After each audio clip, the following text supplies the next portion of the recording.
ሰላም ጤና ይስጥልኝ ከኢትዮጵያ ዜና አገልግሎት የዕለቱን ዜና ይዘን ቀርበናል። በቅድሚያ ማርስተ ዜናዎቹን ጠቅላይ ሚኒስትሩ ያዘጋጁልን የኢፍጣር መርሃ ግብር ቤታችን ያለን ያህል እንዲሰማን አድርጎናል ሲሉ የተለያዩ አገራት ስደተኞች ተናገሩ።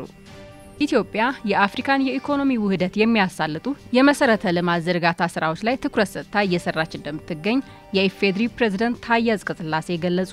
የኢትዮጵያ ቡና ቻይናን ጨምሮ በዓለም አቀፍ ደረጃ ተቀባይነቱ በከፍተኛ ሁኔታ ማደጉ ተገለጸ። የኢትዮጵያ አእምሯዊ ንብረት ባለስልጣን በ2017 በጀት ዓመት 6 ወራት 3000 መብቶችን መመዝገቡን ገልጿል። ታላቁ የጎዳና ላይ ኢፍጣር በአዲስ አበባ ተካሂዷል። ዜናዎቹን በዝርዝር እንመለከታለን። ከዜናዎቹ ጋር ብዙ አየቦጋለ ነኝ። አብራችሁን ቆዩ። ጠቅላይ ሚኒስትሩ ያዘጋጁልን የኢፍጣር መርሃ ግብር ቤታችን ያለን ያህል እንዲሰማን አድርጎናል ሲሉ የተለያዩ አገራት ስደተኞች ተናገሩ። ከየመን የመጣችው ኢትሳም ካሊድ በኢፍጣር መርሃ ግብሩ ላይ ስትሳተፍ ይህ ለሁለተኛ ጊዜ እንደሆነ ተናግራለች። ጠቅላይ ሚኒስትሩ ያዘጋጁልን የኢፍጣር መርሃ ግብርም ከቤተሰቦቻችን ጋር ያለን ያህል እንዲሰማን አድርጎናል ነው ያለችው። ጠቅላይ ሚኒስትር ዶክተር አብይ አህመድ ለስደተኞች እያደረጉት ላለው እንክብካቤ ምስጋና አቅርባለች። ከኢራቅ እንደመጣች የተናገረችው ኢስማህ ኢሳም በበኩሏ ከአገራችን ችግር ገጥሞን ወደ ኢትዮጵያ መጥተን መኖር ከጀመርን ወዲህ ጥሩ አቀባበል ተደርጎልናል ብላለች። በታላቁ ቤተ መንግስት የተዘጋጀው የኢፍጣር መርሃ ግብርም አብሮነት በተግባር የታየበት መሆኑን ጠቅሳ ይህም ኢትዮጵያ ለስደተኞች ያላትን ክብር እንደሚያሳይ ተናግራለች። በተለይ ጠቅላይ ሚኒስትሩ የኢፍጣር መርሃ ግብሩን ስላዘጋጁልን የተለየ የደስታ ስሜት ፈጥሮልናል ስትልም ነው የተናገረችው።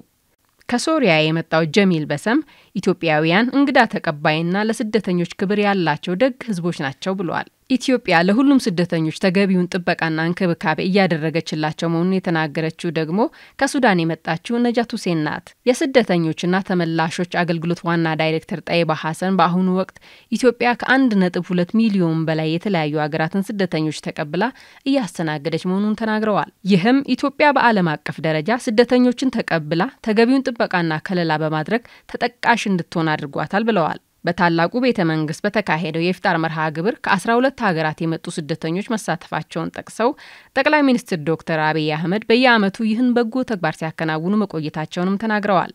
ይህም ኢትዮጵያ እንደ ሀገር የምትታወቅበትን በጎነት በተግባር የገለጠ ስለመሆኑም አብራርተዋል።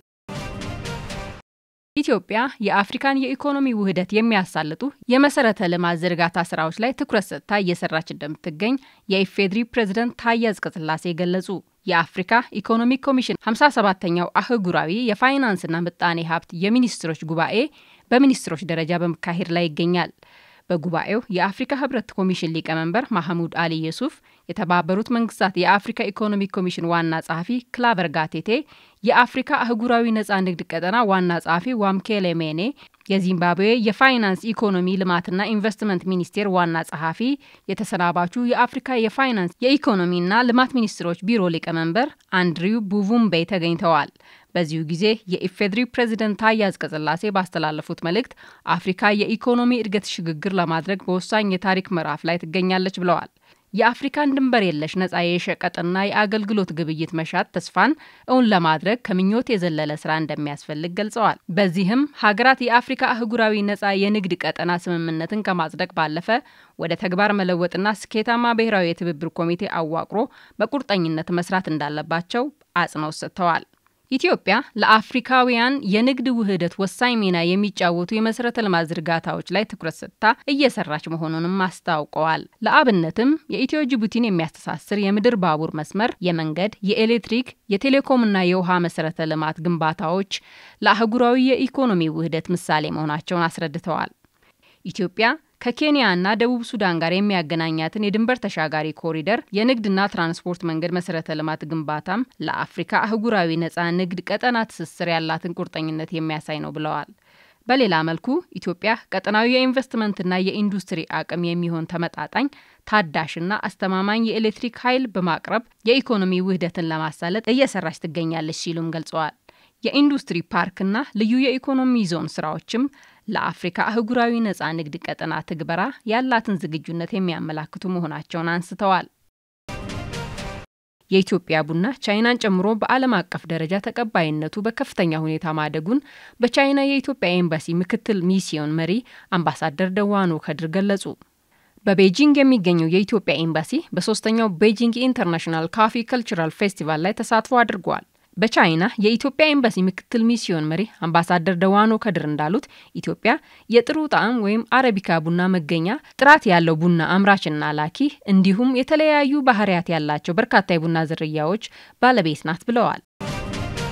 የኢትዮጵያ አእምሯዊ ንብረት ባለስልጣን በ2017 በጀት ዓመት 6 ወራት 3000 መብቶችን መመዝገቡን ገልጿል። ባለስልጣኑ የቅጅና ተዛማች መብቶች፣ ፓተንቶች፣ የግልጋሎት ሞዴሎችን ጨምሮ ኢንዱስትሪያዊ ንድፎችና የንግድ ምልክቶች የመብት ጥበቃ ያደርጋል።